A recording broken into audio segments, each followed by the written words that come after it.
할렐루야.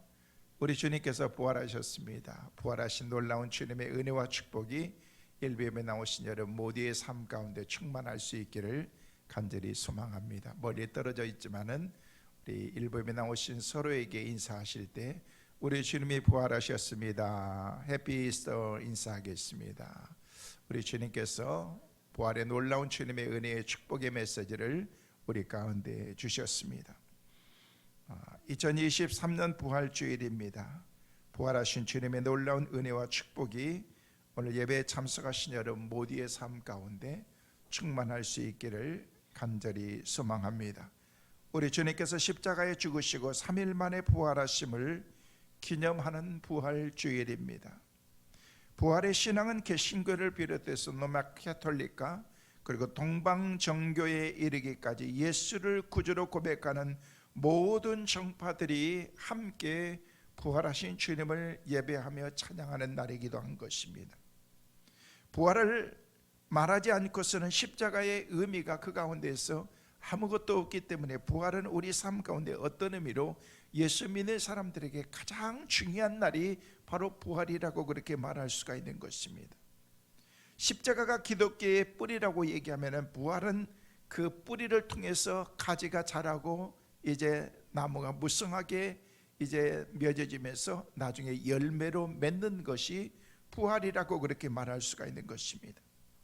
초대교회를 비롯해서 오늘날까지 우리가 전하는 복음의 핵심이 바로 이 십자가와 부활이라는 것입니다.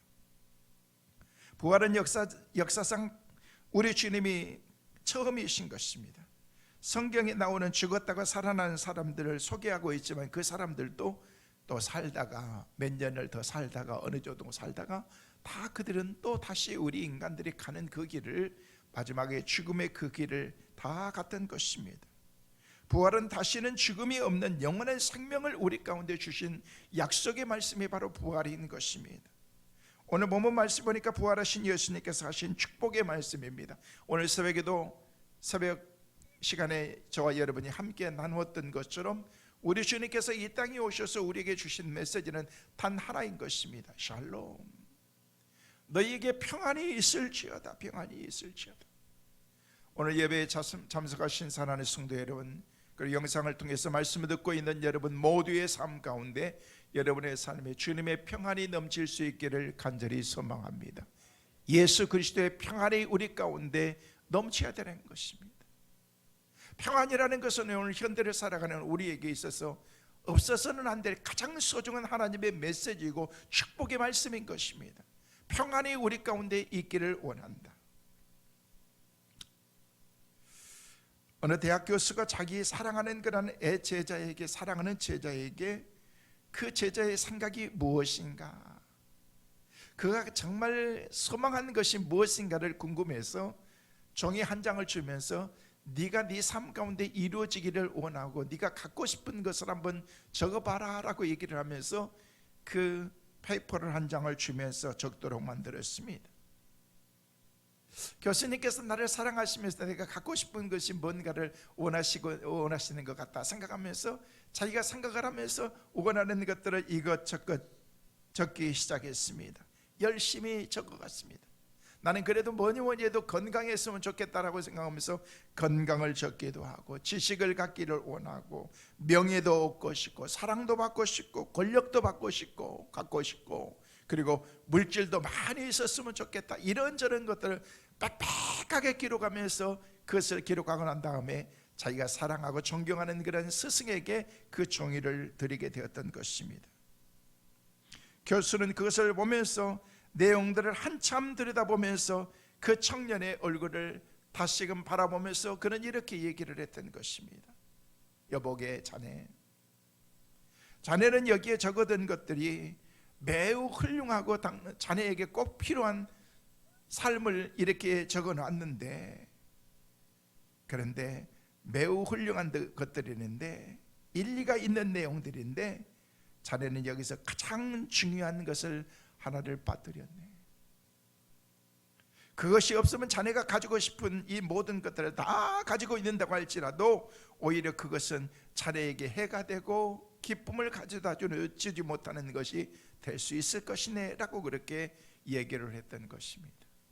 제자는 궁금했던 것입니다. 정말 내 삶 가운데 필요한 것이 무엇일까라는 그런 생각하면서 깜짝 놀라면서 교수님, 그러면은 지금까지 그렇게 중요하게 생각했던 것들을 교수님께서 가지고 있는 것이 무엇입니까? 라고 그렇게 물었습니다. 그러자 그 교수는 자기가 가지고 있는 펜으로 기록해 놓았던 모든 것들을 X표를 착 그으면서 이것은 다 소용없는 것들이네 라고 그렇게 하면서 X표를 그어버리고, 그리고 난 다음에 그 밑에 바로 이렇게 기록해 놓았던 것입니다. Peace of mind. Peace of mind. 마음의 평화, 마음의 평화. 내가 나가야 될 방향은 다른 방향이 아니고 다른 곳이 아니고 바로 마음의 평화를 찾아서 자네가 가야 될 것이네 라고 그렇게 써주었다는 것입니다. 이 청년은 곰곰이 생각하다가 평화, 평화, 그것을 깨닫게 된 것입니다. 건강보다도 더 소중하고, 지식보다도 더 소중하고, 명예보다도, 사랑보다도, 권력보다도, 돈보다도 더 소중한 것은 마음의 평화라는 사실을 그가 깨닫게 된 것입니다. 그 후로 그 청년은 평생 동안 그 스승의 말을 잊지 않고서 그 어떤 것보다도 마음의 평화를 소중히 여기면서 살아야 되겠다. 나중에는 마음의 평화라는 그런 그 책을, Peace of Mind라고 하는 그런 그 책을 그가 기록해서 전 세계적으로 많은 사람들에게 베스트셀러로 많은 영향을 끼쳤던 그런 그 바로 마음의 평화. 자네에게 필요한 것은 바로 Peace of Mind. 이것이 자네에게 필요한 것이네 라고 그렇게 말했다는 것입니다. 이 평화는 어떻게 우리 가운데 주어지게 된가? 우리가 늘 부르는 찬송처럼 평화 평화로다 하늘 위에서 내려오네 그 사랑의 물결이 영원토록 내 영혼을 덮으소서. 평화 평화로다 하늘 위에서 내려오네. 세상에서 아무리 우리가 소망하면서 우리가 모든 것을 다 얻는다고 할지라도, 그것을 소유한다고 할지라도 진정한 그런 평화는 그 가운데 있을 수 없다는 것입니다. Peace of mind. 내 마음의 평안이 우리 가운데 있어야 되는데, 그래서 그 후로 이 청년은 평생 동안 그 어떤 것보다도 마음의 평화를 소중히 여기면서 살았고, 바로 그 마음의 평화를 소망하는 가운데에서 살았던 사람이 바로 이 청년의 이름이 바로 조슈아 로드 리벤이라는 그런 사람인 것입니다. 예수님께서 부활하신 후 제자들에게 나타나서 3번이나 너희에게 평안이 있을지어다, 평안이 있을지어다. 오늘 바로 위에 말씀해 보니까 안식 그 첫날 저녁 때 제자들이 유대인들을 두려워하여 모인 곳이 문들을 닫았더니 예수께서 오사 가운데 서서 이르시되 너희에게 평안이 있을지어다. 평안이. 21절 말씀에도 보니까 예수께서 또 이르시되 너희에게 평강이 있을지어다. 평강이 있을지어다. 그 뒤에 쭉 뒤에 말씀 보니까 여드레를 지나고 난 다음에 26절 말씀 보니까 다시 집 안에 있을 때 동무와 함께 있고 문들이 닫혔는데 예수께서 오사 가운데 서서 이르시되 너희에게 평강이 있을지어다. 우리 주님께서 하셨던 그런 그 말씀은 부활하신 주님께서 제자들이나 사랑하는 사람들을 만나고 난 다음에 오늘 이 아침에 부활의 은혜를 찬양하면서 하나님께 예배하는 저와 여러분들에게 주신 그런 하나님의 메시지는 샬롬, peace of mind, 하나님의 평강이 너희에게 있기를 원한다라고 그렇게 말씀하신다는 것입니다. 수천 년 동안 강대국들의 침략과 약탈에 시달려온 이스라엘 민족은 지금도 서로를 만날 때마다 샬롬, 샬롬, 샬롬이라는 그런 인사를 주고받고 있습니다. 다시 말해서 평화, 평안이라는 말이라는 것입니다. 사랑하는 성도 여러분, 많은 사람들이 찾고 있는 것이 뭔 줄 아십니까? 긍정적으로 평화, 평안인 것입니다. 돈 가지고 권력 가지고 지식과 명예로 평화와 평안은 그를 사겠다고 그렇게 많은 사람들이 노력하면서 살아가고 있지만 그것을 통해서 우리가 평안을 얻을 수 있고 평안을 살 수 있는 것이 아니라는 것입니다. 불행하게도 많은 사람들은 평안을 쫓아가고 평안한 그런 삶을 추구하면서 그들이 나가고 있지만 진정한 평안을 누리지 못하고 있다는 것입니다. 왜요? 세상 가운데서 그것을 얻으려고 하기 때문에 평화로다 하늘 위에서 내려오네. 하나님께서 우리 가운데 내려오 주신 것은 그 평안이 우리 가운데 있어야 되는데 그 평안이 없이 우리 인생을 살아가기 때문에 기쁨도 만족도 그러고 난 다음에 감사도 없이 우리 인생을 불평 가운데 원망 가운데 우리의 삶을 살아가는 것입니다. 세상은 점점점 불안해지고 험악해져 가고 있습니다. 그것은 돈이나 권력이나 명예나 지식이나 결혼이나 그 자체에 평화가 없다는 것을 우리에게 말하고 있는 것입니다. 그 어떤 것을 우리가 다 누린다고 할지라도 진정한 그런 평화가 우리 가운데 없는 것입니다. 오늘 예배하는 사랑하는 성도 여러분, 여러분이 예배하는 가운데 주님의 은혜의 깊은 자리에 들어갈 때에 주님께서 여러분에게 평안을 주실 줄로 믿습니다. 그 평안으로 충만하시기를 주의 이름으로 축원합니다.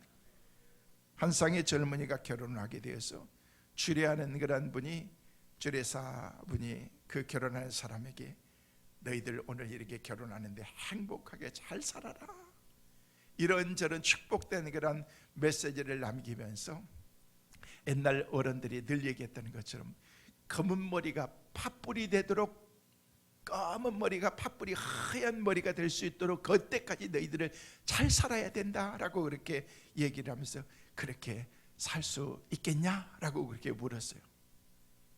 그랬더니 주례하는 그런 그 주례사 선생님을 신랑이 이렇게 쳐다보면서 아무 말도 안 하고 있더라는 거예요. 그래서 주례사 선생님이 또 물었어요. 검은 머리가 팥불이 되도록 살 수 있겠냐라고 그렇게 물었는데 대답을 하지 않고 한참이 있다가 저는 한 2, 3년 살고 난 다음에 한번 살아보고 난 다음에 제가 봐야 되겠습니다 라고 그렇게 얘기를 하더라는 것입니다. 얼마나 당황스럽습니까? 그리고 한 가지 저희가 이의가 있습니다. 의의가 있는데 뭐냐라고 그렇게 물었더니 사실 저는 대머리여가지고 가발을 쓰고 있는데 어떻게 검은 머리가 팥불이, 검은 머리도 없고 나는 하얀 머리도 없는데 검은 머리가 팥불이 되도록 그렇게 되려 살 자신도 없습니다 라고 그렇게 얘기를 하더라는 것입니다. 예수님께서 탄생하셨을 때에 우리 주님이 이 땅에 오시면서 우리 가운데 뭐 하기 위해서 오신 거예요? 평안을 주시기 위해서. 세상 가운데 근심과 염려 가운데 살아가는 그런, 아니 죽음으로 치닫고 있는 그런 그 죽음을 향해서 나가고 있는 그런 우리 인생들을 살리시기 위해서 우리 주님께서 이 땅에 오셨다라고 그렇게 말하고 있다는 것입니다. 그래서 우리 주님께서 이 땅에 오셨을 때 하늘의 천군 천사들이 하나님께는 영광이요 사람들 중에는 평화로다라고 그렇게 찬송을 불렀던 것입니다. 평화를 주려고 주님이 오셨으나 인간은 불안과 갈등과 초조 속에서 갈 길을 못 찾고서 우리 인생을 살아가는 것입니다. 미국의 존 가드너라고 하는 그런 사람은요, 마음의 재생이라는 그런 그 책에서, 자아의 재생이라고 하는 그런 그 책에서 이런 말을 그가 남겼습니다. 만일 행복이 물질적인 것을 갖는 데서 온다고 생각하면 미국에 사는 사람들은 다 행복해야 될 것이다. 그러나 실제는 그렇지 못하다는데 우리의 비극이 있다라고 그렇게 그 책에서 내용에서 그렇게 말하고 있습니다. 우리가 소유에 의해서, 내가 갖는 것에 의해서 내가 행복한다고 얘기하면요, 이런 부유한 환경과 상황 가운데 사는 거는 우리 모든 사람들은 다 평안하고 그 가운데서 행복해야 될 것이다. 그렇지 못한 이유가 뭐냐라고 그렇게 질문하면서 우리에게 메시지를 던지고 있다는 거예요. 그러므로 성경은 사람이 떡으로만 살 수 없다라고 그렇게 우리에게 말씀하셨던 것입니다. 우리는 하루 동안에 무슨 일이 일어날지 모르면서 불안한 그런 삶을 살아가고 있습니다. 사람에게는 참으로 평화가 필요하다는 것이에요. 우리가 현대를 살아가는 우리들에게 진짜 필요한 것은 하나님께서 우리 가운데 주신 그런 마음의 진정한 평안이라는 것입니다. 그러나 평안은 아무 데서나 얻을 수 있는 것이 아니라는 것입니다. 그렇다면 왜 이 세상에는 평안이 없을까요? 그토록 많은 사람들이 갈망하고 평화를 위하고 평안을 위해서 많은 조약을 체결하고 유엔이 창설되었음에도 불구하고 왜 세상은 날이 갈수록 불안하고 전쟁의 위험 가운데 점점 살기가 힘들어지는 그런 삶을 우리가 살고 있느냐는 거예요. 어떤 사람의 입가에도 평안하다라고 그렇게 자신 있게 말할 수 있는 사람이 세상에는 거의 있지 않습니다. 이유가 무엇일까요? 몇 가지를 생각할 수 있지만, 첫째는요, 우리 마음에 있는 죄 때문에 우리는 평안이 없이 우리 인생을 살아가는 거예요. 내 마음속에 있는 죄 때문에 우리의 마음이 평안하지 못하다는 거예요. 이 죄 때문에 우리 주님께서 이 땅에 오신 것입니다. 이 죄 때문에 우리 주님께서 십자가를 지신 것입니다. 이 죄 때문에 우리 주님께서 오셔서 십자가에서 돌아가신 것입니다. 죄는 평안을 파괴합니다. 죄가 있는 자리에는요, 어떤 그런 삶의 모든 그런 삶이 송두리째 흔들리기 시작하는 것입니다. 죄가 자리 잡고 있는 한 우리의 마음에 또는 인간 세계에는 평안이 있을 수가 없습니다.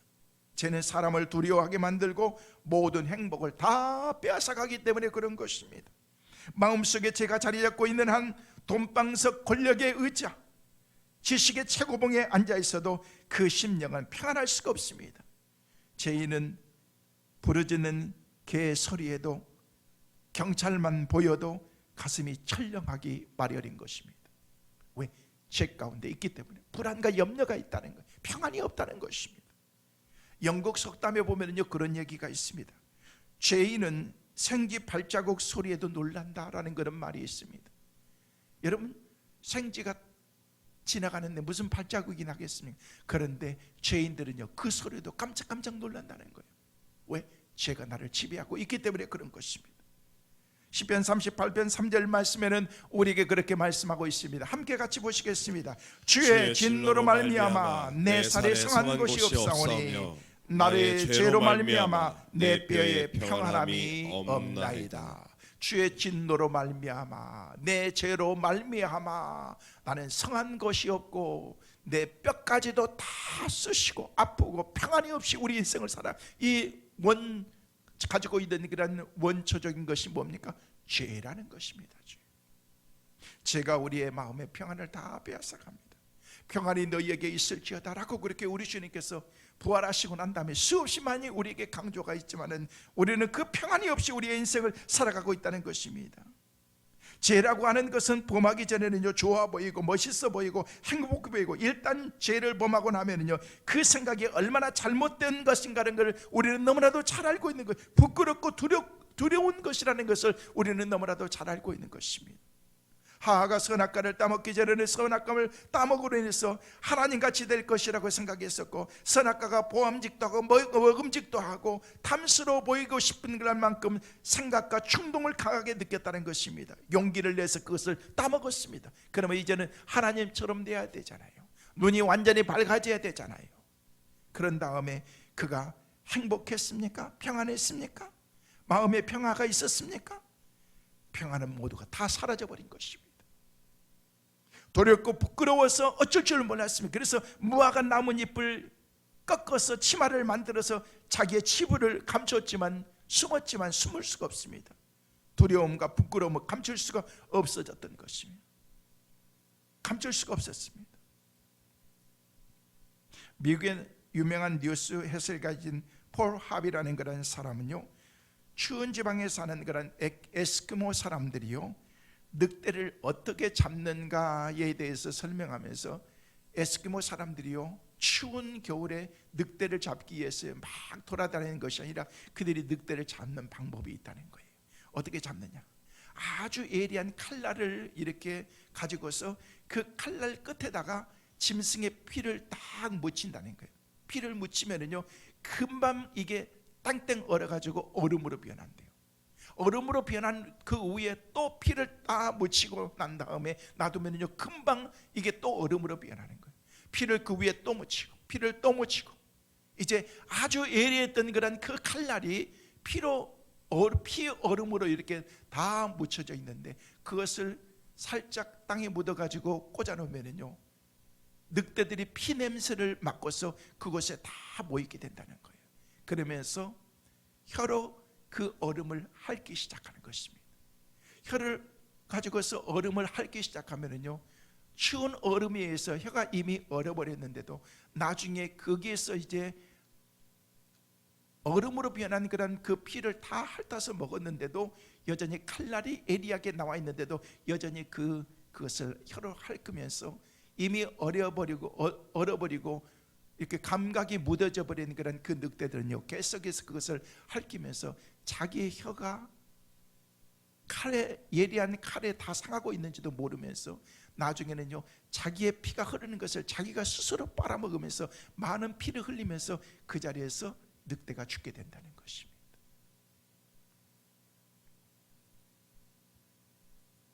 여러분, 죄라고 하는 것이 이처럼 지을 때는 그것이 무엇인지 모르고 감각을 무디게 만들어서 내 삶 가운데서 나중에 내가 스스로 죽어가는 것인지도 모르면서 우리의 인생을 그렇게 살아간다는 것입니다.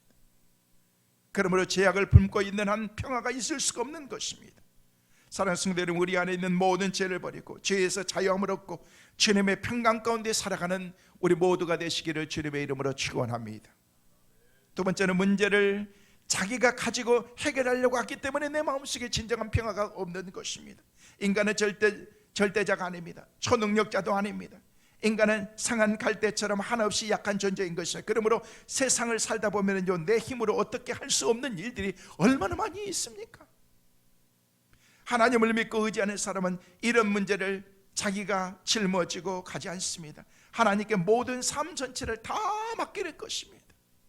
그래서 빌립보서 4장 6절 7절 말씀에는 우리에게 그렇게 말씀하고 있습니다. 함께 보시겠습니다. 아무것도 염려하지 말고 다만 모든 일에 기도와 간구로 너희 구할 것을 감사함으로 하나님께 아뢰라. 그리하면 모든 지각에 뛰어난 하나님의 평강이 그리스도 예수 안에서 너희 마음과 생각을 지키시리라. 할렐루야.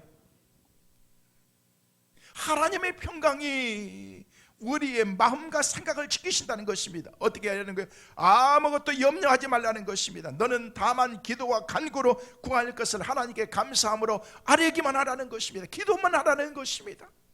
기도하는 게 뭐예요? 하나님께 나가는 것입니다. 하나님과 교제하는 것입니다. 주님과의 깊은 릴레이션십이 있을 때 그 가운데서 하나님께서 우리 가운데 주시는 그런 하나님의 축복이 너희 마음속에 너희 마음과 생각을 하나님께서 지켜주시고 네 마음에 평안을 주실 것이다. 평안을 주실 것이다. 모든 짐을 주님께 맡기는 사람은 행복한 사람입니다. 여러분의 짐이 무엇입니까? 하나님께 맡기세요. 하나님, 이 문제는 내가 안 되는 것 같은데요. 내가 스스로 몸부림쳐도 안 됩니다. 하나님께 맡기라는 것입니다. 내 짐을 내가 지고 가려고 할 때 평안도 평화도 없습니다. 주님께 맡겨야 됩니다.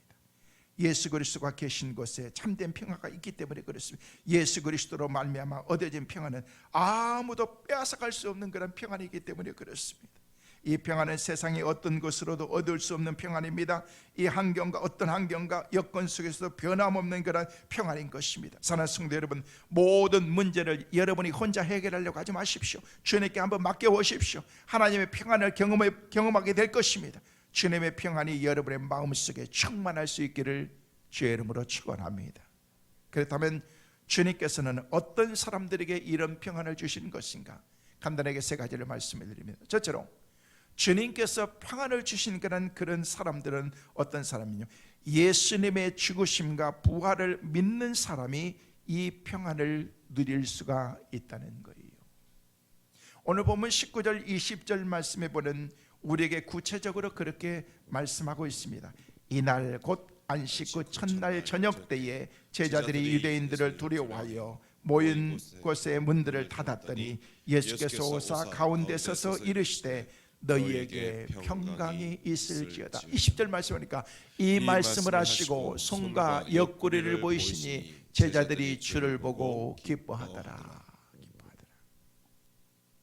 예수님께서 제자들에게 손과 옆구리를 보여주신 것은요, 자신이 분명히 십자가에 못 박혀 죽으셨고 또한 다시 사신 것을 확인시켜 주심이 이함인 것인 것입니다. 이때까지 예수님의 제자들은요, 예수님이 십자가에 죽으심에 대해서는요 잘 알고 있었지만 그의 부활에 대해서는 아직도 확신을 갖지 못하고 있었던 것입니다. 사람이 어떻게 죽으면 또 다시 살아날 수 있을까? 주님이 그토록 말씀하셨는데도 그들은 믿지 못했던 것입니다. 오늘 새벽에 주님의 그 시체라도 봐야 되겠다고 찾아갔던 그런 막달라 마리아나 다른 여인들도 예수님을 찾아갔던 것은 부활하신 주님을 만나기 위해서 찾아간 것이 아니었습니다. 그런데 위험을 무릅쓰고 죽음을 무릅쓰고 무서움을 무릅쓰고 예수님이 묻혔던 그런 그 무덤 속에 가니까 무덤은 활짝 열려 있습니다. 예수님은 보이지 않습니다. 예수님이 입고 계셨던 그런 그 옷만 남겨져 있고 예수님이 빠져나가고 없었습니다. 예수님 부활하신 것입니다. 두려움 가운데 떨고 있을 때 천사들이 나타나서 너희가 누구를 찾고 있느냐? 내가 주님을 찾기를 원합니다. 주님 부활했다. 빨리 뛰어가서 빨리 달려가서 제자들에게 알려라. 예수님의 제자들은요, 주님의 그 부활의 사건을 막달라 마리아를 통해서 부활의 소식을 들었고 베드로와 요한이 예수님의 빈 무덤을 확인했지만 아직까지도 확신이 없는 그런 반신반의의 상태였던 것입니다. 이때 예수님께서 찾아와서 못자국과 손자국을 보여주시면서 너희에게 평안이 있을지어다 또 말씀하시는 거예요. 그 다음에 예수님이 주시는 평안은 십자가의 부활을 믿는 자가 그 믿음의 결과로 받는 주님의 선물인 것을 우리는 알 수가 있습니다. 예수님의 십자가와 예수님의 부활에 대한 그런 흔들림이 없는 그런 신앙을 가진 사람의 마음속에는 그 누구도 빼앗을 수 없는 그런 주님의 평안이 우리 가운데 있게 된다는 것입니다. 주님의 십자가가 나를 살렸습니다. 나의 모든 죄를 주님의 십자가의 보혈로에 의해서 깨끗하게 우리를 하나님께서 만들어 주신 것입니다. 내가 죽어야 되는데 주님이 대신 죽으신 것입니다. 이와 같은 사실을 의심 없이 믿고 살 때 그의 마음속에 자리 잡고 있는 원망과 불평과 불안한 그런 마음이 다 사라질 것이고 구원의 기쁨과 감격과 천국의 소망으로 가득 찬 인생을 우리가 그 가운데서 살게 되는 것입니다. 기독교에는 두 기둥이 있습니다. 그것은 바로 예수 그리스도의 십자가의 죽으심과 그리고 예수 그리스도께서 무덤 속에서 부활하신 부활의 놀라운 하나님의 메시지는 이것이 없는 그런 기독교는요 존재할 수도 없고 존재할 필요도 없는 것입니다. 여러분이 진정한 평안을 원하십니까? 원한다면요 예수 그리스도의 십자가와 그의 부활의 자리로 우리가 날마다 나가야 되는 것입니다. 예수 그리스도의 십자가, 부활하신 주님의 그 자리, 그때 우리가 진정한 평안을 누리고 평안 가운데서 우리가 살아갈 수가 있는 것입니다. 두 번째로 생명을 살리는 운동을 하는 사람에게 이 평안을 하나님께서 우리 가운데 허락해 주시는 것입니다. 오늘 본문 21절 말씀에는 우리에게 그렇게 말씀하고 있습니다. 함께 보시겠습니다. 예수께서 또 이르시되 너희에게 평강이 있을지어다. 아버지께서 나를 보내신 것 같이 나도 너희를 보내노라. 예수께서 너희에게 평강이 있을지어다 말씀하시면서 나도 너희를 보낸다라고 말씀하신 것입니다. 예수 그리스도의 십자가의 죽으심과 부활에 대한 그런 증인으로 보내신다는 말씀인 것입니다. 이런 사람들에게 말로 다 할 수 없는 그런 그 평안과 평화를 하나님께서 우리에게 주신다는 거예요. 제자들은 선교 사명을 부여받았습니다. 이 세상에서 주님의 사역은 이제 다 끝나고 이제 제자들에게 그 사역을 다 위임해 준 것입니다. 예수 그리스도의 십자가와 부활을 증거해야 될 사명이 그들에게 부여받게 된 것이 그들에게 주어지게 된 것입니다. 그들은 그 사명을 부여받게 된 것입니다.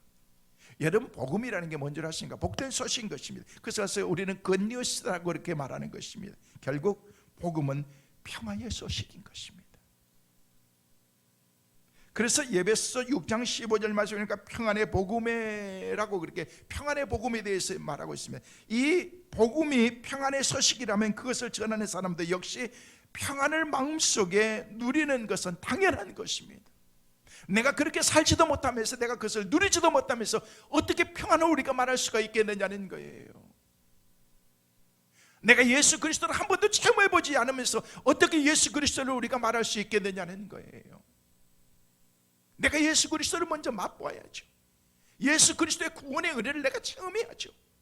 십자가에 대해서 구체적인 그런 그 삶을 우리가 알아야 되죠. 그래야 다른 사람에게 십자가도 얘기하고 교회를 알아야 되죠. 성민교회는 이런 교회야. 성민교회 목사님은 이런 목사님이 알아야죠. 관심이 없습니다. 하나님에 대해서 관심이 없습니다. 그렇기 때문에 주님의 평안이 무엇인지도 모르고 하나님의 은혜가 무엇인지도 모르면서 우리가 살아간다는 것입니다. 그러므로 우리는 예수를 증거하는 사람, 십자가의 부활의 은혜의 사람이 되기 위해서는요, 예수 그리스도의 십자가를 알아야 되고 부활을 알아야 된다는 것이에요. 그러므로 우리 믿는 성도들은요, 열심히 때를 얻든지 못 얻든지 생명을 살리는 운동에 힘써야 되는 것입니다. 영혼을 불쌍히 여기는 마음을 가져야 되는 것입니다. 이럴 때 하나님의 평화가 우리 가운데 임하기 때문에 그런 것입니다. 사랑하는 성도 여러분, 부활을 목격하고 경험한 우리 사명은 사람을 살리고 영혼을 살리는 사역을 해야 됩니다. 교회의 사명이 뭔지 아십니까? 이 사명인 것입니다. 우리가 모여서 우리끼리 예배드리고 우리가 스스로 하나님의 위로받는 것으로 끝나는 것이 아니라 하나님의 은혜 가운데 살아가는 것은 우리의 삶을 살기 위해서는 바로 우리가 그런 평화 가운데, 평강 가운데 우리가 있어야 된다는 것입니다. 마지막으로 신앙을 회복하는 사람이 되기 위해서는 이런 평강을 우리가 누릴 수 있는데, 신앙을 회복한 사람이 이 평강을 누릴 수 있다는 것입니다. 오늘 본문 26절 27절 그 뒤에 말씀해 보니까 우리에게 그렇게 말씀하십니다. 함께 보시겠습니다. 여드레를 지나서 제자들이 다시 집 안에 있을 때에 도마도 함께 있고 문들이 닫혔는데 예수께서 오사 가운데 서서 이르시되 너희에게 평강이 있을지어다. 27절 말씀 보십니다. 도마에게 이르시되 내 손가락을 이리 내밀어 내 손을 보고 내 손을 내밀어 내 옆구리에 넣어보라. 그리하여 믿음이 없는 자가 되지 말고 믿는 자가 되라. 우리 주님께서 이 자리에 다시 오신 것은 도마에 잃어버린 그런 신앙을 다시 회복시키시기 위해서 오셨다는 거예요. 도마는 여러 제자들과 함께 증언에도 불구하고 에이, 주님이 어떻게 부활하셔? 죽은 사람이 어떻게 살아나? 나는 못 믿겠어 라고 그런 반신반의하는 그런 신앙을 가지고 있었던 것 같습니다. 예수님이 직접 나타나셔서 손가락을 만져봐라, 네 손을 옆구리에 한번 만져봐라. 창자국 나서 창자국이 나 있는 그런 그 모습을, 그 형상의 모습을 보여주고 만져보게 만든 것입니다. 성경은 믿음이 귀하다라고 말하고 있습니다. 계시록 2장 9절 말씀하니까 믿음 있는 자들을 부유한 자라고 말하고, 베드로 후서 1장 1절 하면요, 믿음을 보배라고 그렇게 우리에게 말씀했습니다. 그러나 성경이 말하는 믿음은 보이는 믿음이나 만져지는 믿음이 아닌 것입니다. 사실 가장 좋은 것들은 눈에 보이지 않습니다. 공기가 눈에 보입니까? 사랑이 눈에 보입니까? 천국이 눈에 보입니까? 하나님이 보입니까? 성령님이 보입니까? 안 보입니다. 은혜는 그냥 일상적인 그런 우리의 눈으로 보이는 것들이 우리의 삶의 전부인데, 진짜 소중하고 그런 것들 안 보여요. 볼 수도 없습니다. 우리 육안으로는 볼 수가 없는 것입니다. 느낌이나 눈에 보이는 것은 수시로 변합니다. 그러므로 도마처럼 무엇을 보고 믿으려 한다면요, 그런 신앙은 올바른 신앙이 될 수가 없는 것입니다. 결국 아무것도 믿을 수가 없는 것입니다. 보지 못하고 믿는 자가 더 복이 있다라고 성경은 우리에게 말하고 있는 것입니다. 고린도후서 4장 18절 말씀에는 우리에게 그렇게 말씀하고 있습니다. 함께 보시겠습니다. 우리가 주목하는 것은 보이는 것이 아니요 보이지 않는 것이니, 보이는 것은 잠깐이요 보이지 않는 것은 영원함이로다. 할렐루야. 베드로전서 1장 8절 말씀에도 우리에게 그렇게 말씀하고 있습니다. 같이 보시겠습니다.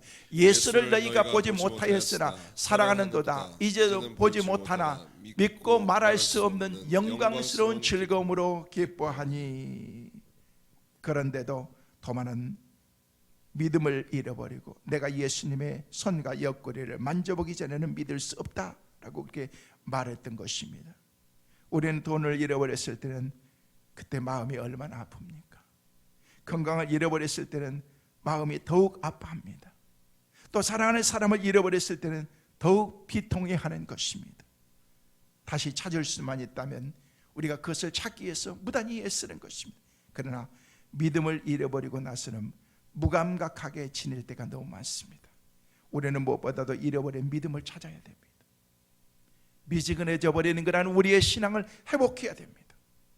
피조물이며 죄인된 인생의 진정한 평안과 행복은 믿어야 될 것을 믿을 때에 그 가운데서 이루어지는 거예요. 의심 많은 도마가 신앙의 회복을 이제 하게 됩니다. 부활하신 예수님에 대해서 의심이 다 해소되었습니다. 그러자 그는 예수님에게, 예수님은 나의 주시며 나의 하나님이십니다 라고 그렇게 진정한 고백을 그가 하게 된 것입니다. 여러분, 그런 말을 있습니다.